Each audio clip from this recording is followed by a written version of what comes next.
मुख्यमंत्र्यांना तुरुंगात टाकले गेले इतके दिवस. सतत त्यांच्या विरुद्ध खोट्या केसेस केल्या गेल्या. त्यामुळे शेवटी एखादी व्यक्ती सुद्धा कधीतरी दुसऱ्या विचारणाला जाऊ शकते आणि त्यांनी सांगितलं आणि त्यांनी राजीनामा दिला. आता त्यानंतर कोण यायचं त्यासाठी त्यांच्या पक्षाचा अंतर्गत हा विषय होता. पण त्यांनी ज्यांची निवड केली त्यांचं काम आम्ही दिल्लीमध्ये पाहतो.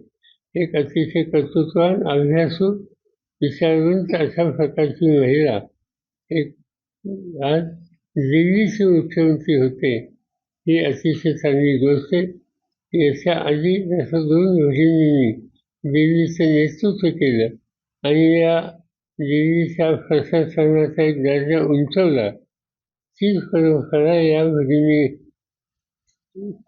सातत्यातून करतील याचा मला विश्वास आहे आणि आम्हा लोकांच्या शुभेच्छा त्यांना आहेत. साहेब, महाराष्ट्रामध्ये पाऊस चांगल्या प्रकारे झालाय. For exclusive and insightful videos, subscribe to our new channel ABP Live Premium.